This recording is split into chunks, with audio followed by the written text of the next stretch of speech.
Coming up, the NBA playoffs roll on, but in the background, the draft lottery commences, and the Brooklyn Nets, in true Nets fashion, miss out on the third overall pick, sending it to Houston. We break down how the disastrous of all outcomes came true, all coming up next. You are Locked On Nets, your daily Brooklyn Nets podcast, part of the Locked On Podcast Network, your team every day.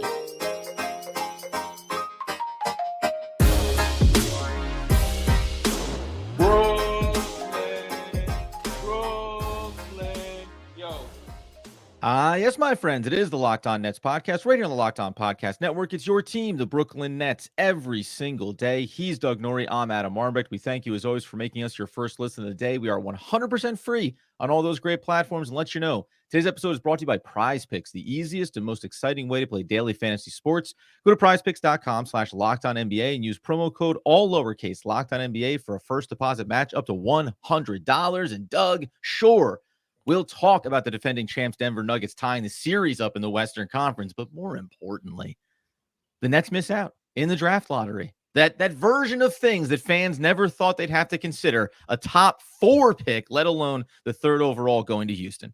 I just couldn't work out any other way. There's only one way for this to end up working out, and it was for this pick to spike about as high as you could ever possibly expect it to spike, leaving the Nets.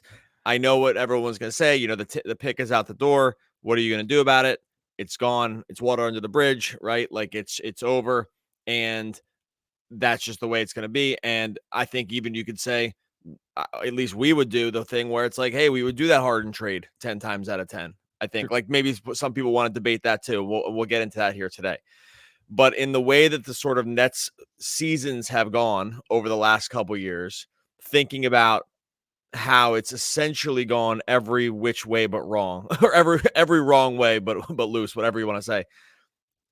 I think going into the draft lottery with a idea of resignation behind, of course, it's going to be as high as it can possibly go. It's going to be the number 3 pick, weak draft, whatever. It's a number 3 pick overall in the NBA draft. And if you're looking back as a referendum on the James Harden trade, it's not a great start in terms of like conveying this other stuff to Houston, who is obviously, has won massively with this thing.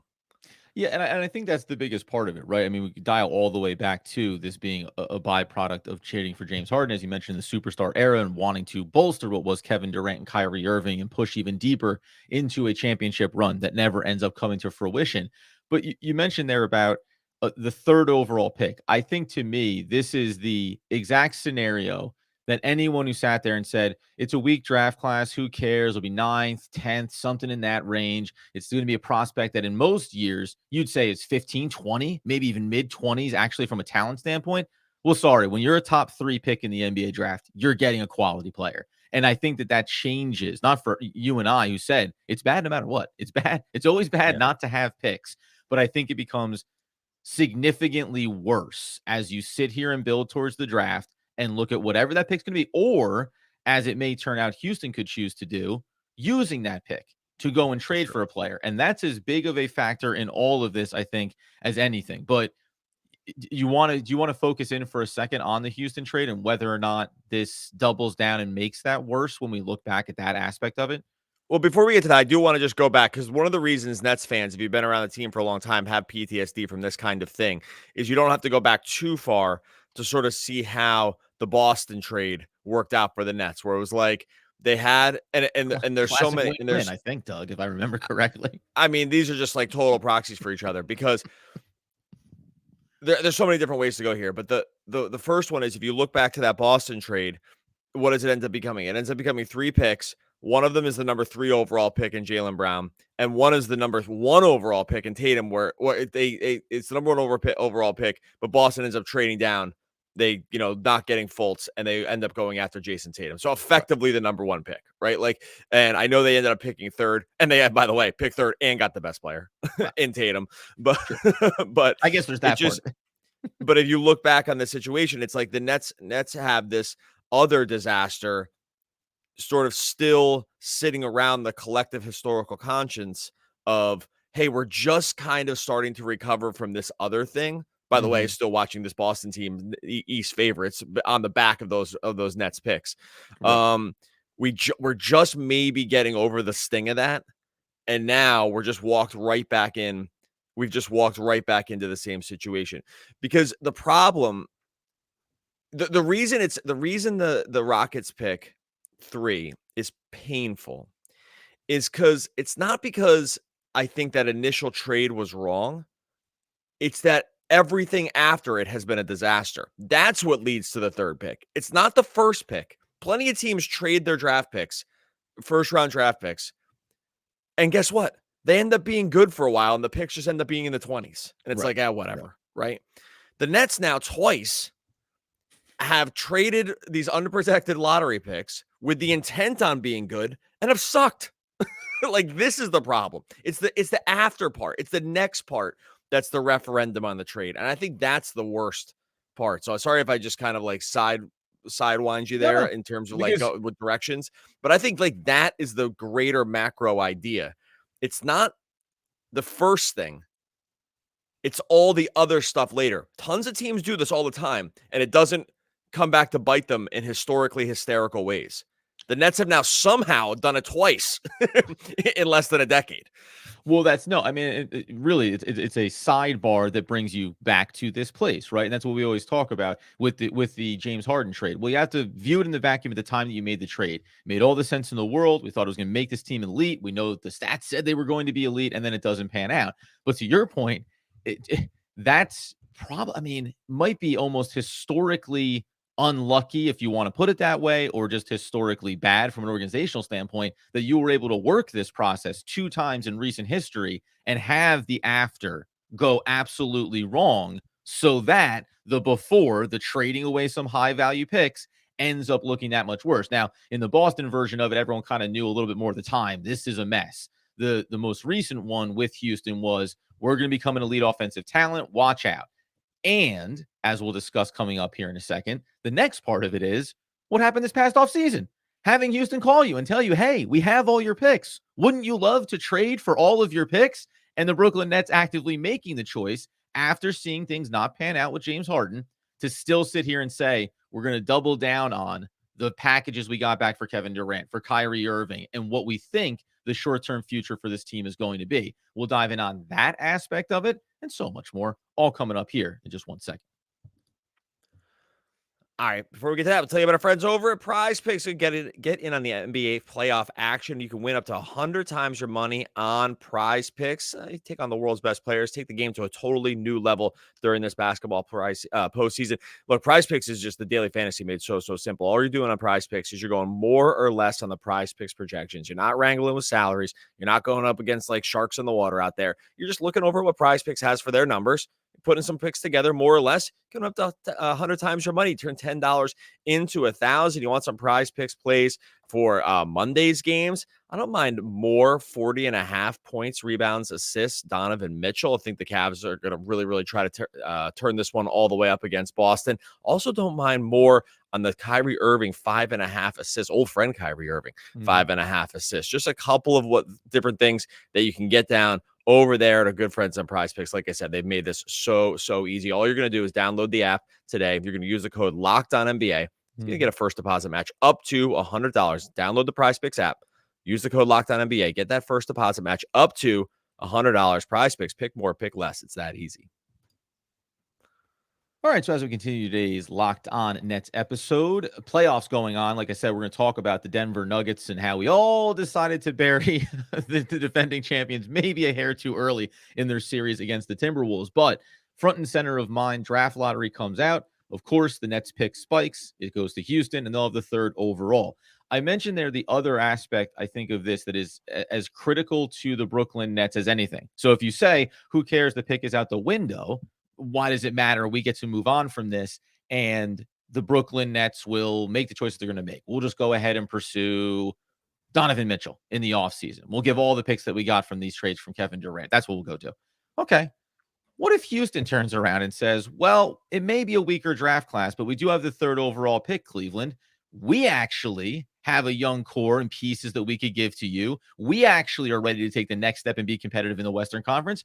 maybe we have an interest in Donovan Mitchell. Like that is now the fast forward worst case scenario going forward is that Houston not only spikes a better pick, but then uses it to usurp what might be the Brooklyn Nets offseason agenda.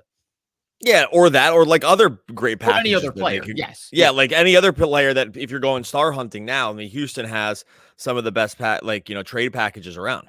Or even next year too, right? Like to your point, Yeah. not this offseason or going forward, just using all of your draft picks that could spike at any point to go ahead and make moves that in theory the organization wants to accomplish, Brooklyn that is, over this and next offseason. We want to get better. We want to pursue stars. We've said this time and time again, not even just Houston. Other teams want to get better. Other teams are going to be willing to make moves in order to improve themselves. And look, it was reported over the late last week, over the weekend, that part of the trade discussions that the Nets and Rockets had during the leading up to the trade deadline was a floated proposal to just basically pick swap the Nets picks back with the Suns picks. Yeah. Right. And the Nets obviously turned it down because they didn't do it. But that's another interesting thought experiment too, because we've linked a lot of different things here with the Rockets around, what were they going to offer for Mikal Bridges? Was it all the picks? Was it some? Nets obviously turned that one down. And then to the Nets, just to go, hey, yours for ours, right? Like, or yours back for the Suns one. And I thought that was an interesting thing to think about too, like how the Nets could have maybe just clawed back a little bit of what they had. And now, and the debate being, well, what's more valuable, your own picks and, trying to be bad here, or just like betting on the farm essentially on the Suns picks to be bad. Right. And they end up, choosing going with the Suns direction, mostly because I'm not even sure, like from a draft equity standpoint, like which is better. I probably would rather have the Nets picks with the ability to tank. If I had my own, if I was the Nets and I could tank my way into 2025's draft class, then that probably is like the way to go. But the Nets don't want to do that. Like they're going to continue to double down on trying to just get better in the short term on the back of the Suns picks. And add stuff to the Bridges and maybe Claxton group, and they want to get better. So I think that could end up looking terrible too. The Nets have a chance here to have this look even worse, because if they're not able to turn this around a little bit, like going into next year, and that 2025 pick ends up looking great, I mean, we're not done with this part yet. Like, no. I know the Nets have like longer term plans around adding some of these guys. I don't think the Nets are anywhere close to being out of the woods on disaster class NBA draft lottery stuff, shipping out picks. You know what I mean? Like, not done putting on the master class of how not to run draft and future asset allocation, etc. No, when you and I were together watching some of the playoffs yesterday, and we started talking about that pick swap idea, and it was, oh, well, okay, by 28, 29, are we thinking about Phoenix and saying, well, yeah, their picks could be more valuable then. But as we've always said, and everyone, we think everyone understands, when you talk about Brooklyn and saying, well, if you wanted to do that swap, why is it important or valuable to do it now? Because then you have your own picks now. Then you can choose to be bad now, and you can choose to get your own lottery picks. It's always that idea of controlling your own fate. No matter what happens over these next handful of seasons, the Nets' fate is directly tied to what Phoenix chooses to do or not do. Unless obviously if you have the Nets picks, which always turn out to be great. Like if you have if you're Houston, you go, oh my God, this is going so well for us. I can't believe it. The one caveat asterisk to that statement is if you have the Nets picks, then you're actually kind of great. You're kind of golden there. Everywhere else, it kind of never really spikes to be this case. But yeah, no, if the Nets, this is why it's so hilarious. Now, the one scenario where the Nets, the best part about that would have been the Nets trade for their own picks and then just get dustballed on the lottery stuff. Lottery goes the absolute wrong way, right? as it naturally would, right? That's the way that it goes. By the way, I really never subscribe to like, oh, we're unlucky, we're so cursed thing, because I think it's just kind of silly. Like, there's too many NBA, MLB, NFL franchises out there that can just make the same claims about being cursed. You can't all be cursed, right? Like, there's just only so many teams. I can see how a Nets fan could start thinking that, but I do think also it's less of a curse. There is like bad luck stuff in here, obviously, like pandemic and like just like melding of personalities at the wrong times and injuries. Like there are a lot of stuff here. The Nets, yes. Also, they've just kind of fumbled the bag a bunch. Also, too. They just have screwed a lot of this up. right? They traded Harden for Simmons, and the medical stuff was a disaster, right? They couldn't figure out how good the team actually was last year and this year going Yeah. into the playoffs, or like trading back for their own picks. And they end up being way worse than they thought they were. And then all of a sudden, you're ending in the standings in significantly lower places than you are. They mismanaged probably like their ability to like re-sign guys at the right numbers, like Cam Johnson. Like they've made tons of mistakes here. And that is more how the pick ends up at 3. It's not the Harden part. The Harden part is not how the pick ends up at 3. It's what every single thing that they did afterwards that ended up at 3, trading Kyrie for nothing, right? Like this, I mean, not nothing, but like, way Not undervalued. enough. Let's put it Yeah, that way, and right? I get it. Like there's extenuating circumstances here. So I just really want to reiterate that like the part of the Nets draft, the part of the lottery pick ending up at 3 is not the Harden part. It's not that. That trade is fine. That trade's fine. Teams make these trades a lot. It's when you literally do every other thing wrong from there on out. That's the biggest issue. And that is actually that to me is the most frustrating thing. It's not the first part, it's all the other parts. Well, right, because not to walk down the could have been road, but Ben Simmons comes in and he's pretty healthy, right? And he can play and he can be a facilitator and he's a big body and he can rebound. And you still have Kevin Durant and Kyrie Irving.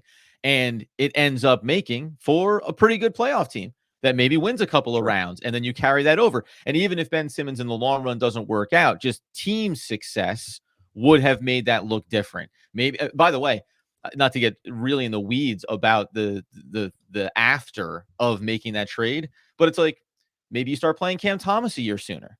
Maybe you realize that Cam Thomas could actually play alongside Kyrie Irving and Kevin Durant and could be in the starting lineup. If you do that a year sooner, then all of a sudden you think about things differently too, probably. Are you ever going to make the choice to commit money to Kyrie Irving? Probably not. But like that whole aspect of it as well is this, and that is organizational, right? Decisions around who you think fits where the developmental track is, when you want to commit to guys, and frankly, trying to run 2 agendas, right? Well, we have a superstar team, but we also drafted some guys. We're not going to use them now. That's for later. Okay, later came now, and now we don't have those young players ready to go. So there are plenty of things, as we know, you can put at the feet of Sean Marks and the organization, how they chose to go about it. But I 100% agree with you. The looking back at, oh, that was the mistake, the Houston trade. No, it's just that you didn't have the success afterwards that most teams do that allows them to say, yep, we're fine. We moved on. We won playoff games. We went on deep playoff runs. We tried to win a championship. Instead, we're standing here 2 seasons later. None of the stars are here. The team isn't making the playoffs. And you have a really uncertain future about whether or not you have the ability internally to make proactive decisions to make this team better. Because so far, the other side of this is, we're going to hold on to all these players. We're going to ride this thing out. And we've seen now over a course of an 82-game full season, that doesn't look like the brightest future going forward.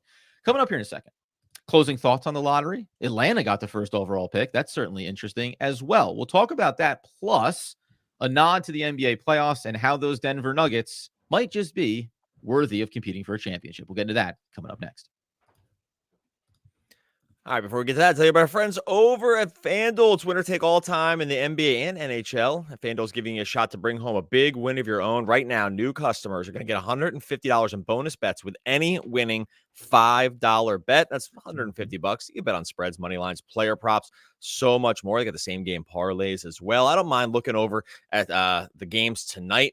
I don't mind Cavs plus 8.5, fighting for their life here against the Celtics, who have shown a little life. Grab Cavs at plus 8.5. Also, looking at day ahead, Pacers plus 2 going into the Garden. I know everyone's thinking MSG is going to be rocking. I don't know. It feels like the Knicks are down pretty bad here with the injuries. Don't mind grabbing Pacers plus 2 over at FanDuel. So much more you can get into on FanDuel. You can visit FanDuel.com/LockedOn. Make every playoff shot count. FanDuel, America's #1 sportsbook. All right, so as we close out a Locked On Nets episode on a Monday, baby, talking about the Brooklyn Nets missing out on the 3rd overall pick, that obviously would have been the 30th overall pick, even though that wasn't possible in the lottery, but that's the fate of the Brooklyn Nets. It wouldn't have been a problem unless they didn't have the pick. Top of the draft did go, Atlanta got the #1 pick, Washington 2, you had Houston at 3, and then you get the Spurs, who had 2 picks now in the top 10 here. They'll pick at 4 and also then back at 8. Just for a quick note before we talk a little playoffs, if you are a Detroit Pistons fan, this would again be the classic things never work out for them. You and I Well, talked about this. Crimea River never worked out for them. I know everyone's saying that. They drafted first like three years ago or Well, 4 this was you and I talking about this. So I was like, okay, yes, you didn't get the first overall pick again, but you're a team that has had top 6 picks in the last 5 years. Like, you've had real opportunities. I get it. You don't always end up getting the best odds converting to pick value, but you're up there. At some point, listen, I think the Nets are bad. Detroit, who is prohibitively at the top of the draft, cannot seem to find a way to get a collection of young talent and be successful. Don't have to look much further than a team like OKC, who has converted their opportunities into a very good team. Yeah, I get it. Like, it's hard to root for what the Pistons have done. They did pick first, right? So if you're in the lottery every year, some years it's not going to work out for you math-wise. And by the way, I think the math worked out like kind of perfectly for where they were this year. Like, that's kind of around where it was going to end up being. Like, or not perfectly. I mean, I guess they had the highest odds, but like, it's not the way the odds have smoothed here.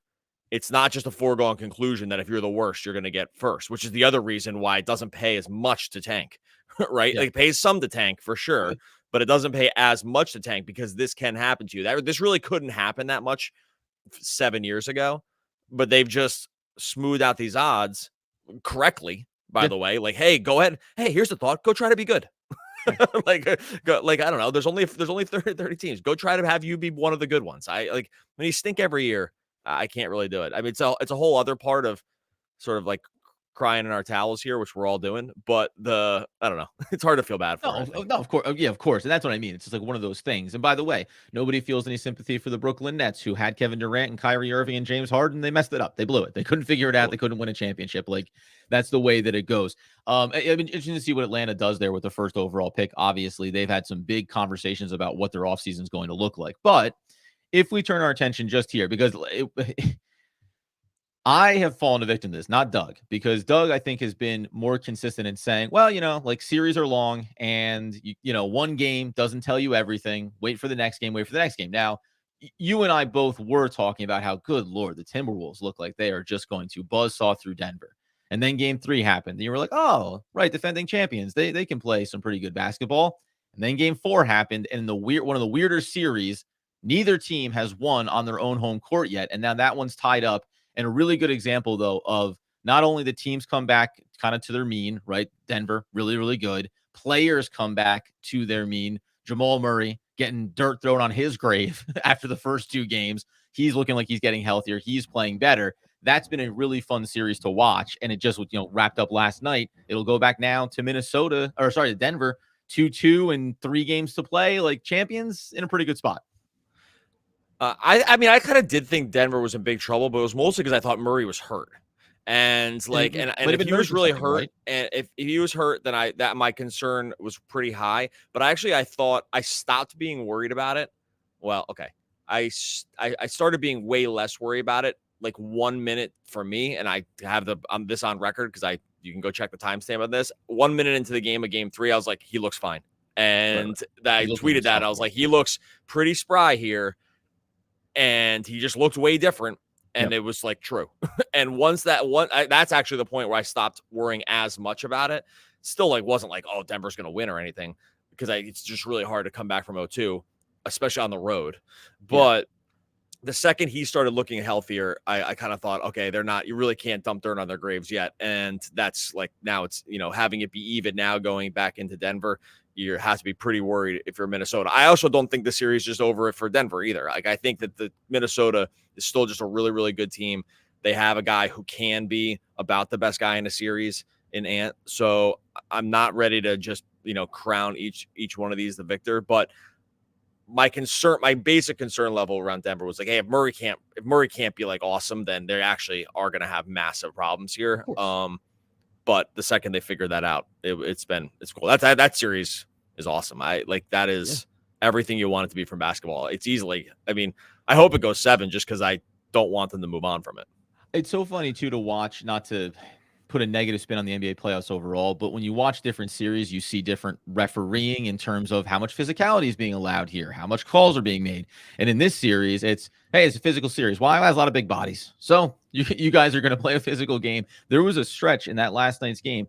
around the 4.5-minute mark, you and I were watching, and I thought, well, I'll watch at going into halftime. I was going to watch till halftime, and then people know we live close to one another. I'm going to go back to my place. And I thought, well, this could take a while. There was only one whistle and one Yeah. foul call between the 4-minute mark and halftime. That almost never happens in any regular season game, let alone the playoffs when it's intense. And they are really playing physical basketball in that series. It makes it, to me, it's a little bit of that throwback vibe, and it's awesome. Like, I wish that every series, and the Knicks, series had looked like that for a while, but they've gotten hit with their injuries. Other series are just not that stylistically going to lend itself to that. So it's been fun to watch that physicality from that series as well. The only other one for me, obviously, ahead of these games tonight would be the OKC one. That's another one. Well, this is playoff series are long. OKC came out in game one. I thought, oh my God, this young team, good Lord, watch out, NBA. They lose their next two. Now they're on the road. And now Dallas, wouldn't you know it, old friend Kyrie Irving reminding you he has been a masterclass in watching Luka is the star of this team. My job is to wait and see. Is Luka going to dominate? Great. I'm totally content with that. Is Luka struggling a little bit? He's playing through injury? Okay. My turn. I'll go ahead and go off for a 15-point quarter or whatever we might need to get us across the line. That tandem's been fun to watch too. So you're seeing all these different versions of NBA model teams, right? Some are just the collection of young talent collectively. Others are a little bit of a two-headed monster, three-headed monster. In Dallas, you're seeing what it is to have one of the best three players in the league, and then an ultra elite guy right behind him in Kyrie. Kyrie's been awesome. He's been, Nets should get a guy like that. They should get a guy like that. He's been so good. And honestly, too, if you look back at the game, too, and you're like, well, he only had 9 points. He had 11 assists that game. He only took 8 shots, mostly because he just didn't need to. They got everybody else going. PJ Washington's been amazing. Kyrie was awesome on defense. Awesome. And this is the thing, too. Like, we always used to say this when he was on the Nets, right? It was like, you can be smaller as a guard and not be a total negative on defense. Like, right. This is where, like, guys like Trey, speaking of the Hawks, could, like, really just tune in. Like, it's okay to be smaller. If you just work your ass off, you can be okay on defense. And Kyrie, like, definitely does that. Like, he translates some of, like, his handle, I think. Some of his handle translates to the defensive end where he's just so good with his hands. Yeah, he's smaller and he's slighter than all these other guys. He just works so hard. He works to swipe at the ball. Like, he understands, like, sort of like the trajectory of the ball off dribbles. Yeah. And he just makes your life kind of like annoying. He's super annoying. And that, for when you're small, is good enough. Like, Steph's was like this too. It's like, just try. Like, and I think that's, like, sometimes the frustration with some of these smaller guards who get, dumped a little bit because their defense is bad. Right. I think it's not all effort, but a lot of times it is effort. Like, if you came up as a scorer, you're kind of just used to being like, I'll just score. And then whatever happens on defense happens. That'll kind of be everyone else's problem. And then once we get the ball back, it's time to, like, use my energy again. Yeah. But Kyrie, like, that game, he was so freaking good on defense, mostly just from effort, because that's the thing that stands out. So anyway, kudos to Kyrie. He's been really, really good. That Dallas team, I wouldn't call them fun to root for, just because I don't really want to root for any guys on the team. But they are, I suppose, fun to watch play. It's just, yeah, and overall, it's just been there have been fun narratives coming out of. I just can't root for. I'm sorry, I just can't root for Luka and Kyrie. Like, the Kyrie thing is hard because, like, I want to root for him because whatever. Luka, I find impossible to root for. Oh yes, like, always on the ground, just complains all the time. I forget it. I'm just so over it. It's just not fun to root for. He's amazing. It's not that. Yeah. It's just like I don't know. There's other guys to root for, and he's just not one of them. I am big in the OKC comeback corner here for that series, just in case anyone's wondering, for a lot of different reasons, including not having a good time watching Luka. From the tip-off, I think he gets fouled sometimes. Anyway, really good playoff series. Nets lose the 3rd overall pick to Houston, sending it out, obviously. We'll continue to track how this unfolds for the offseason. Again, if you believe that bad decisions led to worse outcomes and then makes the next decision that much harder, the Brooklyn Nets are going to continue to kind of have this looming over their shoulder as we work our way through this season. But at least you get to enjoy some playoffs with none of the stress of wondering if Brooklyn will advance. They're not going to. They're watching from home. All right, we're good. Rolling through the playoffs here. Much appreciate everyone that's rocking with us all through the NBA offseason for the Nets, and then we'll currently soon for everybody else. Make sure you subscribe to Locked On Nets wherever you listen to podcasts. Make sure you subscribe on YouTube as well. There are definitely roles within this industry that are industry related, but to be a good actor, you really have to want to act first. That's Anthony Edwards. Oh, one of the star of one of the best basketball movies of all time over there on over there on Netflix. He's great, by the way. That's from If, ER. It's if the you haven't other watched Anthony Hustle, Edwards. It's the other. just like, well, go watch Hustle. You'll just even though Edwards is the bad guy, you still root for him kind of because he's just like such a he's just a really good actor. What do you want to do? Great on the court, great in front of the camera too. Doug's blowing it here. Anthony Edwards, the actor from ER. It's a classic flip script here. I was just talking about ER the other day for some reason too. So Yeah. And I was thinking what happened to Anthony Edwards because I mean obviously Goose whatever, but okay, well I've really blown at the end of this, so whatever. One of the all-time great poets. We'll be back in tomorrow talking more Brooklyn Nets basketball. Basketball. Yeah.